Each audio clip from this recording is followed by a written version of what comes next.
Та бүхэнд орой мэнд хүргэе. Халуун зүдэ хөтөлбөр эхэлж байна. Анхаарал хандуулно.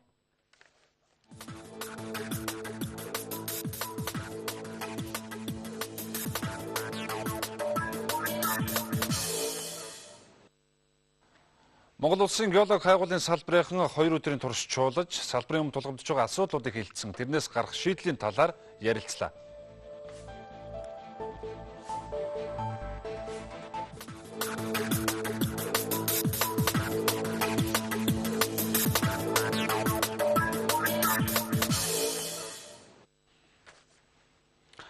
Тэгэхээр Монголын геологи хайгуул 2014 нэртэй геологчид хайгуулчдын нэгдсэн чуулга уулзалт 2 өдрийн турш үргэлжилж өнөөдөр бол амжилттай өрнөж өнөөдөр бол хаалтаа хийлээ.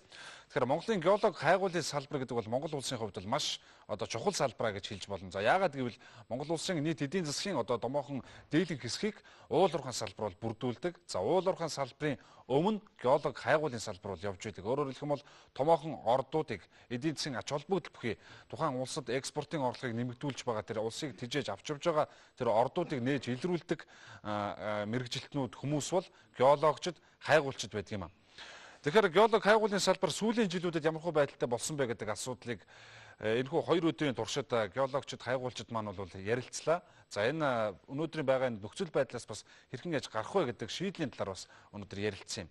За өнөөдөр геологийн салбар, хайгуулын салбар маань бол сүүлийн 3-4 жилийн туршид бол үндсэндээ цардсан. За хөрөнгө оруулалт нэлээд багассан. За хайгуулын лицензийн тоо бол өдрөөс өдөрт сараас сард бол багассан. Иймэрхүү дүр зурагтай бол байгаа юм. За энэ нь нэг талаасаа урт нэртэй хууль гэж бидний яригдж сурсан урт нэртэй хуулийн хүрээнд бол хайгуулын лиценз олгох, ашиглалтын лиценз олгох энэ үйл ажиллагаа нэлээд хомигдсон. За нөгөө талдаа Монгол улсын ерөнхийлөгч захиагийн хэлбэгт орж хайгуулын лиценз олгохыг бол 4 жил дараалан бол хориглоод, за энэ хориглолт маань бол 4 жил дараалан сунгагдаж явж ирсэн. За ашигт малтамлын хуулинд нэмэлт өөрчлөлт оруулаад өнөөгийн нөхцөл байдлыг бас хэрхэн яаж зохицуулах вэ гэдэг энэ асуудлыг бол ярих хэрэгтэй байгаа. Гэхдээ ашигт малтамлын хуулийг хэрхэн яаж батлагдаж гарах вэ гэдэг нь бас өнөөдөр бол тодорхой бус байгаа юм. За ерөнхийлөгч Илбэг Доржийн хувьд бол хайгуулын лицензийг 4 жил тараалан ингэж хоригдсон нэг талдаа эерэг бас нөгөө талдаа сөрөг үр дагаврыг бол бий болгож байна гэж мэргэжилтнүүд, салбарын мэргэжилтнүүд өнөөдөр дүгнж үзэж байгаа юм. За энэ хориглох болсон гол шалтгаан бол бүгдээрээ мэдж байгаа. Нэгэсэндээ бол бас нэг талдаа хайгуулын лиценз гэдэг зүйлийг авчгаад өөр хүмүүст зарчдаг, дамалж зарчдаг ийм замбраагүй худалдан байдал бол өнөөдөр нөхцөл байдал нэгэнт байсан. За энэ нөхцөл байдлыг бас таслан зогсоох, нэг талдаа авилга хээл ахуулын шинжтэй маш олон гэмтэргийн шинжтэй ийм зүйлүүд бол өнөөдөр бол замбраага алдсан байсан. За энэ зүйлүүдийг бол бас нэг талаас нь зэгцэлж авах үүднээс хамгийн гол зорилго бол энэ хайгуулын лицензийг шинээр нэмж олгохыг бол хориглосон юм аа. За өнөөдөр гар дээр олгогдсон байсан энэ хайгуулын лицензүүд хугацаа нь дуусаад ингээд цуслагдаад ингээд явсаар байгаад өнөөдрийн хувьд бол за хайгуулын лиценз бол нэг 1600 орчим, за ашиглалтын лиценз бол нэг 1300 орчим үндсэндээ энэ хоёр лицензийн тооны зөрүү бол төдийлөн багасаад хоорондоо ойртоод ирж байгаа юм дүр зураг бол харагдаж байгаа юм. Гэхдээ Монгол улсын эдийн засгийн гол салбар болж байгаа уул уурхайн салбараа бид нар өнөөдөр өөдөн татах шаардлагатай гэдэг ийм зүйлийг өнөөдөр хаана ярьж байгаа энэ үед геологчид хайгуулын салбарын ч гэсэндээ бас энэ асуудлыг хурцаар хөндөж тавьж байна. Юу гэвэл геолог хайгуулын салбарт хөрөнгө оруулалт эдийн засгийн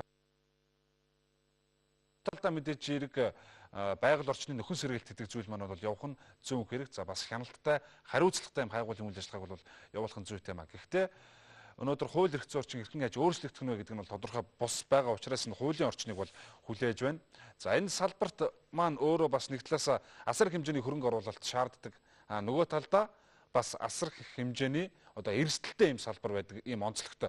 Яагаад гэвэл маш их хэмжээний мөнгө хийж өрөмдлөг явуулна, тодорхой томоохон газар бүс нутагт бол алтны юм уу эсвэл нүүрсний юм уу зэсийн юм уу ордыг бол хайдаг.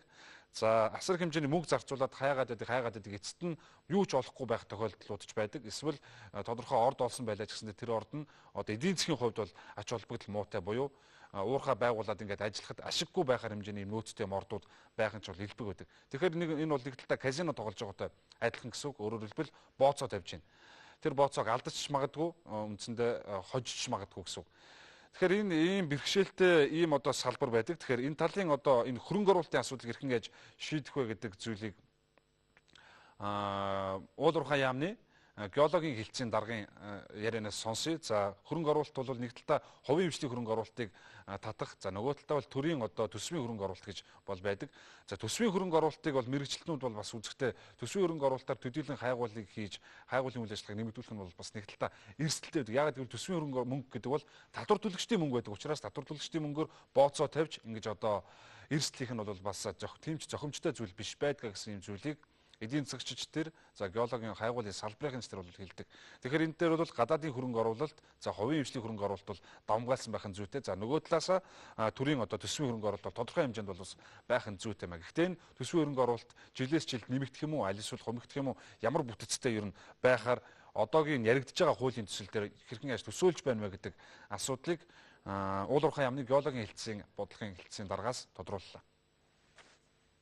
Шинжлэх ухааны газар байгуулагдсанаар бид бол эрс зэвлэгийн салбарт төрөөс баримтлах бодлогын баримт бичгийг боловсруулан гаргалаа. За ингээд бодлогын баримт бичгтээ бол Монгол улс бол энэ хувийн хөвшилт бишгэлсэн, дэмжсэн, за ил тод нээлттэй хариуцлагатай уул уурхайг бэхжүүлнэ. За геологи хайгуулын салбарт бол хөрөнгө оруулалтыг улсын төсвийн хөрөнгө оруулалт, за хувийн хөрөнгө оруулалт аль алийг нь бол дэмжиж ажиллана гэж төсөлсөн байж байгаа. За энэ бодлогын хүрээнд бол бид бодлого. За мөн одоо энэ үүссэн нөхцөл байдлын хүрээнд бол бид энэ ашиг мартмын тухай бол нэмэлт өөрчлөлт оруулахаар ажиллаж байна. За мөн одоо судалгаа хийж үзэж байна. Өнөөдөр геологи хайгуулын ажил, за геологи хайгуулын талбай маань те ер нь хэр зэрэг байгаа өнөөдрийн төвшөнд гэдгийг бол бас судлан гаргаж байна. Өнөөдөр тэгэхээр Монгол Улсын эдийн засгийн нөхцөл байдал ямар хөө байгааг бүгдээрээ мэдж байгаа. Төгрөгийн ханш долларын эсрэг бол нэлээд суларсан. За гадаад худалдааны одоо нийт эргэлтийн одоо хэмжээ бол бас нэлээд буурсан. Орох гарах урсгал бол бас нэлээд хомогдсон. Өөрөөр хэлбэл эдийн засаг хөрөх ийм одоо хандлага бол бий болоод эхэллээ гэж эдийн засагчид дүгнэж байна. Тэгвэл энэ маань юутай холбоотой гэдээ ярихлаар бид нар улиг болтол ярьж байгаа. Өөрөөр хэлбэл гадаадын хөрөнгө оруулагчдыг хөөгд гаргасан. За нөгөө талдаа томоохон төслүүд бол бас зарцаж эхэлсэн гэдэг. Энэ бүх зүйлүүдтэй холбоотой байдаг боловч өнөөдөр яг Монгол улсын эдийн засгийг голж хэрж явж байгаа салбар маань өөрөө уул уурхайн салбар. За уул уурхайн салбарын өмнө бол геологийн салбар явж байдаг. Геологийн салбар хэрхэн яаж хөгжиж байна? За төдий чинээрээ түүнийг бол бас уул уурхайн салбар нь бол дагдгаа гэсэн үг. Тэгэхээр геологийн салбараа сүүлийн 4 жил ингэж зарцаас нь бас эдийн засгийн өнөөдрийн энэ нөхцөл байдлыг бий болгоход тодорхой хэмжээгээр нөлөөсөн гэдэг юм дүгнэлтийг хэлэх эдийн засагчид байдаг. Тэгвэл одоогийн нөхцөл байдлыг хэрхэн яаж өөрчлөх вэ? Одоо яригдж байгаа ашигт малтмлын тухай хууль 2014 оны хаврын чуулганаар батлагдаж чадах уу гэд маш олон асуулт өнөөдөр өөрөө тодорхой бус байна. За ашигт малтмлын хуулинд зарчмын одоо өөрчлөлтүүдийг оруулаад геологи хайгуулын салбарыг өөрчлөх байдлаар хуулийг бол батлана гэж ярьж байна. За ямар өөрчлөлтүүдийг хэрхэн яаж оруулах юм? За энэ хууль яг хизээ хэрхэн яаж батлагдах вэ? Тодорхой хугацаа хэлж чадах уу гэдэг энэ зүйлийг холбогдох албаныхнаас тодрууллаа. Яг тодорхой хугацааны хувьд бол одоо хэлэхэд хүндрэлтэй. За уул уурхай яамдар бол ажлын хэсэг байгууллагад ажилласан. За бид бол төслийг боловсруулж засгийн газарт нэг удаа танилцуулсан. За мөн одоо үндэсний аюулгүй байдлын зөвлөл засгийн газарт бол иргэн танилцуулахаар бол холбоотой засваруудыг хийгээд иргэн танилцуулахаар ажиллаж байгаа.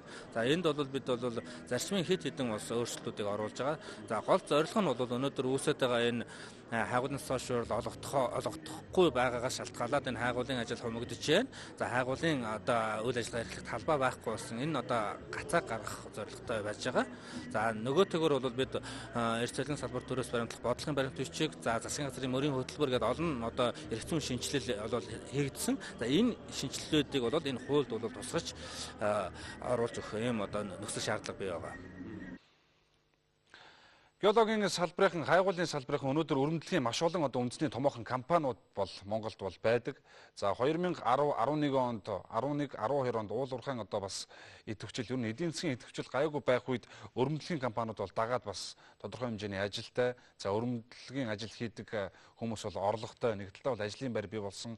За нөгөө талдаа Монгол улсын одоо газар нутаг хэвлэлд орох юу байгаа зүйлээ бол бас судалсан ийм одоо он жилүүд байсан. За гэвч 2013 оноос эхлээд геологи хайгуулын салбарч бол үндсэндээ бол бас нэлээд одоо огцом одоо эрс одоо зарцаж эхэлсэн гэдэг юм зүйлийг мэрэгчлэтнүүд хэлж байгаа юм. За мэдээж хэрэг нэг талдаа замбраагүй хайгуулын лицензийг олгодог, хоорондоо худалддаг, дамлан зардаг ийм нөхцөл байдал бол байсан. За энийг бол мэдээж хэрэг цэгцлэх бол шаардлагатай. Цэгцлэх нь бол зүй ёсны асуудал. За гэхдээ цэгцэлж байна гэдэг нэг талдаа ингээд зарцаагаад 3-4 жилээр ингэж орхисон нь өөрөө энэ салбарыг хүнд байдалд оруулчихлаа. Одоо тэгвэл хариу бол оронд нь ямар хуулийн төслийг, ямар одоо нөхцөл байдлыг, ямар одоо хуулийн орчныг санал болгож байгаа юм бэ? Тэрийг маш тодорхой хурдан одоо тодорхой болгож батлах юм шаардлага байна гэдгийг энэ салбарын мэрэгжилтнүүд Монголын үйлдвэрлэлийн геологчдын холбооныхан бол байр сууриа илэрхийлж байна. Тэгэхээр хайгуулын тусгай зөвшөөрлийг ингээд олохгүй байгаагийн нөгөө нөхс нь бол бид бол цэгцлэх ёстой. Энэ дээр бол бид 100% санал нэгдэж байгаа. Тэгэхдээ энэ журмууд нь дагалдах журмууд нь геолог хайгуулын ажил эрхэлж байгаа компаниуд ойлгомжтой байх ёстой. Гинт гарч ирдэг ингээд тогтворгүй байдал үүсгээд байгаа нь бол ямар хөрөнгө оруулалтыг татж оролцуулах юм. Монгол үндэсний компаниуд маань өнөөдөр тийм их эдийн засгийн чадвартай компани хараахан бүрдээгүй. Энэ нөхцөл бид бол гадны хөрөнгө оруулалтыг суурилахаас өөр аргагүй. Ер нь бол хүмүүс харахтаа бол гадаадын хөрөнгө оруулалттай компаниуд бүх юм эзэмшдэг юм шиг харж байгаа. Хайгуулын тусгай зөвшөөрөл нь ашиглалтын тусгай зөвшөөрлийн бүтцийг харах юм бол дийлэнх олонх нь бол Монгол үндэсний компаниуд эзэмшдэг юм аа. Монголын төр бас эзэмшдэг юм аа. Энэ дээр бол буруу ойлголт явж байгаа. Тийм учраас гадны хөрөнгө оруулалт гэдэг маань бид нар үндсэндээ өнөөдөр эдийн засгийн ийм сул нөхцөлд бол гадны хөрөнгө оруулалтаа бид татж оролцуулаад энэ геолог хайгуулын судалгааг хийх ёстой. Тэгэхээр тусгаар улс орнууд бол өөрийнхөө газар нутгийн одоо талбай дээр за газрынхаа гүнд хэвлээ дотроо ямар хэмжээний эрдэс баялаг байгаа юм, хэр хэмжээний эдийн засгийн ач холбогдолтой ордууд байгаа юм гэдэг энэ зүйлүүдээ бол бас наривчлан судлаж ингэж мэдсэн байх бол шаардлагатай байдаг. За энэ нь өөрөө тухайн улсын эдийн засгийн аюулгүй байдал, тусгаар тогтнол, за нөгөө талдаа үндэсний аюулгүй байдал гэдэг маш олон одоо томоохон чухал зүйлүүдтэй бол шууд холбогдож байдгиймаа гэдэг зүйлийг өнөөдөр геологчид, хайгуулчид энэ салбарын мэрэгжилтнүүд бол хэлж байгаа юм. За тэгвэл Монгол улсад өнөөдөр суур судалгааны ажил бас яваагүй биш явж байгаа. Гэхдээ асар удаан явж байна гэдэг юм зүйлийг хайгуулын салбарыг хэлж байна. За энэ ажил бол өөрөө төсвөөс мөнгө гаргаж бол бас хийгддэг ажил. За геологийн суур судалгаа гэдэг ойлголт ухагтхууны талаар бас товчхон тайлбарлахад бол за тухайн улс орн бол яг одоо нийт газар нутгийн талбай дээр нэг энэ хавьд нь иймэрхүү зүйлүүд байна. За энэ хавь хэсэгт бол газрын тос байна. Энэ хавь хэсэгт нүүрс ихтэй гэдэг ч юм уу. Яг ийм ерөнхий одоо ийм бүдүүвч ийм зураг мэдээллийн нэгдсэн санг бол бий болох үүднээс геологийн ерөнхий зураглалыг бол хийдэг. За энэ дээрээ ч үндэслэж тухайн орон нутгуудыг холбосон дэд үтэц, цахилгаан эрчим хүч, за доогуур нь явах шугам, зам харилцаа гэдэг ямар байх юм гэдэг энэ хөгжлийн төлөвлөлт зүйлүүдээ бол үүнтэйг уялдуулж бол хийдэг. За энэ ажил манад өнөөдөр бас маш бага хувьтай явагдаж байгаа, маш удаашралтай явагдаж байгаа гэдэг дээр өнөөдөр салбарынхан бол нэлээд бас шүүмжлэлтэй хандж байгаа юм. За энэ ажлыг ч гэсэндээ төр засгийн зүгээс анхаарч бол эрчимжүүлэх юм шаардлага байна гэдэг асуудлыг Монголын геолог хайгуул 2014 чуулга уулзалтын үеэр салбарынхан хөндлөө. Нөгөө талдаа бас нэг юм харагдаж байгаа нөгөө Монгол улсад нэг харьцах 50,000-ны масштабтай геологийн зурглалын ажил гэж суур судалгааны маш том ажил байна. Энэ ажил маань дөнгөж 30 хувьтай явж байна. Хөгжсөн одоо хөгжингөө орнууд маань энэ ажлаа аль хэвчээ дууссан 20-та 10,000 бүр тэрбэтгээл 5,000-ны масштабтай зурглалын ажлаа хийгээд дууссан байна. Тэгэхээр бид нар бол улс орны эдийн засаг болон стратеги цаашдын одоо аюулгүй байдал энэ бүх зүйлээ үздсэн ч гэсэн энэ суур судалгааны ажлыг хийж газрын хэвдээдээ бид ямар хэмжээний баялаг нөөгдөж байгаа. Нөгөө талдаа эх орныхаа хил хязгаарын орчимд ч гэсэн энэ геолог хайгуулын судалгааг эрчимтэй явуулж хил хязгаараа бас баталгаажуулж дарахжуулж авах энэ асуудал бол чухал байна.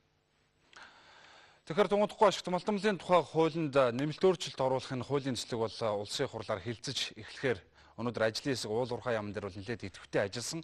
За гэхдээ яг хизээ хэрхэн яаж батлагдах вэ гэдгийг бол өнөөдөр хинч хэлж мэдэхгүй байна. За Монгол улсын ерөнхийлөгчийн зүгээс бол Монгол улсын одоо 2013 оны ерөнхийлөгчийн сонгуулийн өмнө ашигт малтамлын тухай хуулийн шинжилсэн найруулгын төслийг өргөн мэдүүлсэн байсан боловч за яг сонгуулийн өмнө бол буцаагаад татчихсан. Өөрөөр хэлбэл энийг бол улс төртэй холбож улс төржүүлэх гэж байгаа бол энийг бол хилцэх шаардлагагүй гэж татаад авсан. За энэ нэг шалтгаан байсан. Нөгөө шалтгаан бол эрдэс баялагын бодлого гэдэг зүйлийг Монгол улс өнөөдөр бол бас гаргаагүй явж ирсэн. Тэгвэл өнгөрсөн 2013 онд за улсын хурал засгийн газрын зүгээс эрдэс баялагын нэгдсэн бодлогыг бол гаргаж улсын хурлаар хуульчлан баталсан байгаа. За одоо энэ бодлогын хүрээнд энэ суур бодлого дээр суурилсан ашигт малтамлын хуулийн одоо нэмэлт өөрчлөлтийг бол бас оруулж ийм батлах ийм шаардлага бол байгаа юм. Өөрөөр хэлбэл эрдэс баялагын бодлого батлагдсан ашигт малтамлын тухай хуулийг яг хэрхэн яаж батлах вэ гэдэг энэ нөхцөл байдал тодорхой бас бус байгаа учраас гадаадын хөрөнгө оруулагчид уул уурхайн салбарлууч тэр геологи хайгуулын салбарлууч тэр өнөөдөр бол бас мөнгө оруулахаасаа эргэлзээд өнөөдөр бас тэнэглэлсэн иймэрхүү байдалтай байна. Энэ нь бол нэг талдаа хөрөнгө оруулалтын тухай хууль гэж өнгөрсөн 2013 онд баталж хөрөнгө оруулагчдыг одоо даллан дуудсан. За тэднийг бол ялгуурлахгүй, за гинт одоо хууль гаргаж Монголын төр засаг янз бүрийн айш авар гаргахгүй. За нөгөө талдаа бол тогтвортой байна гэсэн баталгаа гаргах ерөнхий одоо хөрөнгө оруулалтын хуулийг баталсан боловч за яг салбарын одоо нарийн үйл ажиллагааг зохицуулж байгаа ашигт малтмалын хууль маань өөрөө хэрхэн яаж өөрчлөгдөх юм бэ гэдэг нь тодорхой бус байгаа учраас хөрөнгө оруулагчид бас нөгөө талдаа хүлээлттэй байна гэдэг ийм зүйлийг салбарын хэлж байгаа. Уул уурхайн сайдын зөвлөгтөд уулзаж ашигт малтмалын тухай хуулийн нэмэлт өөрчлөлт оруулах хамгийн гол зарчмын одоо гол өөрчлөлтүүд нь юу байх юм бэ гэдэг талаар төслийн хэмжээнд явж байгаа зүйлүүд ямар хуу байдлаар өөрчлөгдөх гэж байна вэ гэдгийг тодрууллаа. Жишээлбэл одоо оюу толгой орчимд ч юм уу таван толгой орчимд бол ерөнхийдөө судалгаа хийгээд дуусцаа дахиж одоо нийгэм талаас ч гэсэн экологи талаас ч даахаа болж штэ. Тэгвэл тэнд бол хэрэг байна уу гэж улс өөрөө хэдэд гол ажлаа бол мэдээж геологийн потенциалыг хараад одоо баруун Монголд ч юм уу төв Монголд ч юм уу зүүн талд тэрийг бол улс өөрөө шийдэл гэсэн байна. Энэ бол мэдээж дэд бүтцийн хөгжилтэйг уялдана байгаа уурхатаа хүмүүний суурьшилтай бодсоос холбож хийж байгаа. За шинжлэлийн засгийн газар гарч ирээд ер нь уул уурхайн салбараас хэд хамааралтай эдийн засаг бол Монгол улсад бий болсон байгаа. За энэ нөхцөл байдлыг бол бас нөгөө талдаа өөрчлөх нь зүйтэй гэдэг юм зүйлийг ярьсан.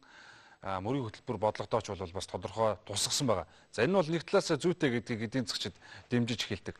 За гэхдээ өнөөдөр яг бодиттой байгаа нөхцөл байдлаа аваад үзэх юм бол өнөөдөр Монгол улсын хамгийн сайн чадж байгаа зүйл бол зах зээлд одоо урд хөршийн зах зээлд түүхийн эдийг нийлүүлэх. За эндээс бол экспортын орлого болж байгаа.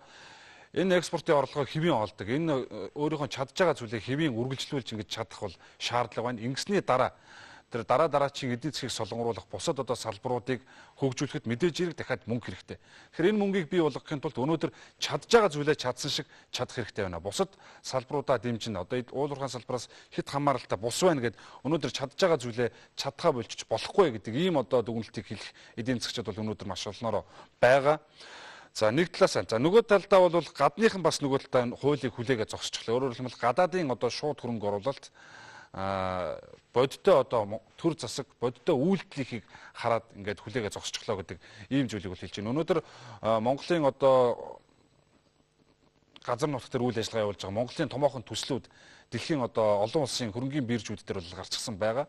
За олон улсын хөрөнгийн биржүүд дээр байгаа эдгээр хувьцааны ханшууд бол ерөөсөө төдийлөн бас тийм өсөх хандлага бол ажиглагдахгүй байгаа. Өөрөөр хэлэх юм бол буурах, хасах одоо тал руугаа бол явсаар л байна. Энэ нь өөрөө Монголын одоо эдийн засагт, Монголын төр засагт Монголд одоо гадаадын хөрөнгө оруулагчдын бас итгэл хандлага бол нэмэгдэхгүй байна гэдэг ийм зүйлийн гол нотлохоо нь болж байгаа юм. Энэ тохиолдолд бид нар яах ёстой вэ? Ямар үйлдэл хийх ёстой вэ гэдэг зүйлийг уул уурхайн сайдын зөвлөхөөс тодруулж асуулаа.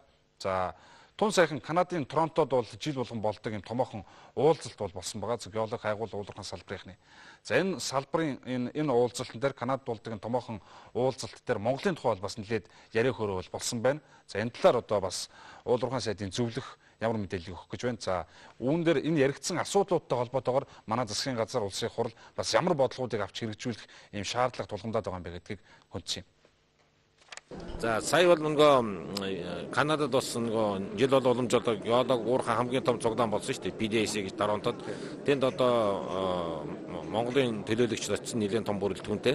Тэгээ юунд төрсөн бол манайх юм тоглосон байгаа. Гадаадынхантай ярьсан. Гадаадынхан ч хэлсэн нь Монгол улсын одоо засгийн газар арга хэмжээнүүд авж байна. Үүний үр дүнд бол ерөнхийдөө бас хөрөнгө оруулалт орчин бол өөрчлөгдөж байгаа. Тэгээд зарим компаниуд ч хэлж байгаа ер нь одоо бид нар цааш хөрөнгө оруулалт хийя, геологи судалгааны ажлыг явуулъя гэж байгаа. Гэтэл өнөөдөр та нар бүгд мэдж байгаа лиценз олголтыг бол 2050 зогсоолсон байгаа шүү дээ. Тэгээд шинэ ашигт малтны хууль баталдаг одоо энэ нэмэлт өөрчлөлтөнд батсны дараа энэ хуулийн 20-ыг тавигдаад тэгээд судалгаа геологийн лиценз хайгуул ажил бол зөвшөөрөөд лиценз олгож ирнэ. Гадныхан бол юу хийж байгаа юм бол ерөнхийдөө бид нар бол Монголын юм ойлгосон байдал бол өөр болж байна. Бодлогонч гарчихлаа, хөрөнгө оруулалтын хууль нь гарчихлаа. Гол юм бидраас юу хийж одоо тийм бодиттой алхмууд хийгээч гэсэн байна. Одоо нэг тодорхой төсөл дээр ажил хий одоо ингээд хүнд харагдах юм хийж өгөөч гэсэн байна. Тэрийг л одоо ингээд бид нар хийж эхэллээ. Тэгэхээр Монгол улс эдийн засгийн хөгжлөө тогтвортой өсөлттэй байлгахын тулд өнөөдөр чадж байгаа зүйлээ хамгийн түрүүнд маш сайн чадах хэрэгтэй байна. За чадж байгаа зүйлээ чадсныхаа дараа одоо эдийн засгийн бусад одоо салбаруудыг солонгоруулах, бусад салбарууд руу хөрөнгө оруулалт хийж өсгөж өндийлгэх энэ үйл ажиллагааг бол эрчимжүүлэх зүйтэй маа гэсэн ийм зүйлийг уул уурхайн одоо мэрэгчлэтнүүд төдийгүй эдийн засгчид дуу нэгтийг бол хэлж байгаа юм. Нөгөө талдаа бас нэг зүйлийг бид нар бол ойлгох цаг ирж гिचээ гэдэг энэ зүйлийг бол байнга хэлж байгаа. Юу гэхээр эрдэс баялаг, ер нь байгалийн баялаг гэдэг зүйл бол ганцхан Монголд бол бас байдаг зүйлч биш. Дэлхийн бүх улс орнуудад байгалийн баялаг бол байдаг. За энэ байгалийн баялаг нь өөр эдийн засгийн ач холбогдол өндөртэй байна уу, эсвэл багатай байна уу гэдгээр л ялгаатай байгаа болохоос биш. Ганцхан одоо байгалийн баялаг бол Монгол улсад байдаггүй. Тэгэхээр өнөөдөр худалдаж авъя гэдэг нь зах зээл байгаа тохиолдолд бид нэр өнөөдөр чадж байгаа зүйлээ илүү сайн хийж чадах ийм шаардлагатай байна. Эннийхээ дараа бусад одоо салбаруудаа эдийн засгийн одоо томоохон салбаруудаа хөдөө аж ахуйн салбар за бусад юу гэдгийг одоо барилгын салбар гэдэг энэ салбаруудаа бол тэтгэж өндийлгэх экспортын одоо бас бараа бүтээгдэхүүнийхээ тоог нэмэгдүүлэх эдийн засгийн ангиж солонгоруулах энэ үйл ажиллагааг бол хийх нь зүйтэй юмаа гэдэг дээр эдийн засгчид өнөөдөр дуу нэгтэйгээр санал нэгдэж байгаа. За ямар ч байсан Монголын геолог хайгуулын салбарын бол сүүлийн 3-4 жил энэ хууль эрх зүйн одоо ойлгомжтой бус байдал, хоригдсон энэ байдал, хориг хизээ тавигдах нь мэддэхгүй байгаа энэ байдал үргэлжилсэний улмаас нэлээд одоо зарцанг байдалд орж, нэлээд одоо унтаа хэлбэрт бол орсон. За энэ байдлаа хэрхэн яаж өөрчлөх вэ? Яаж сайжруулах вэ? Энэ байдлаас яаж гарах вэ гэдэг асуудлыг 2 өдрийн туршид Монголын геолог хайгуул 2014 чуулга уулзалт үеэр хөндлөө. За энэ дээр бол бас төр засгийн албан тушаалтнууд ч ирж тодорхой мэдээллүүдийг өгсөн, харилцан санаа оноогоо солилцсон. За 2014 оноос эрх зүйн орчин бол нэлээд ойлгомжтой болоод ирнэ. За энэ үед бол бас гадаадын хөрөнгө оруулагчдын итгэл төдий нэмэгдэн. За нөгөө талдаа Монголын бас хөрөнгө оруулагчид Монголын одоо үйл ажиллагаа явуулдаг салбарын мэрэгчлэтнүүд ч гэсэндээ бас үйл ажиллагаа нь бол идэвхжнэ гэсэн ийм өөдрөг төсөөлөлтөөр 2 өдрийн одоо чуулган болж өндөрлөлөө. Ингээд өнөөдрийн халуун сэдвийн хөтөлбөрөөр Монголын геолог хайгуулын салбарын одоо өмнө тулгамдж байгаа асуудлыг за тэдгээр асуудлуудыг хэрхэн яаж шийдэх вэ гэдэг асуудлуудыг хөндлөө анхаарлаа хандуулсан тааханд баярлалаа.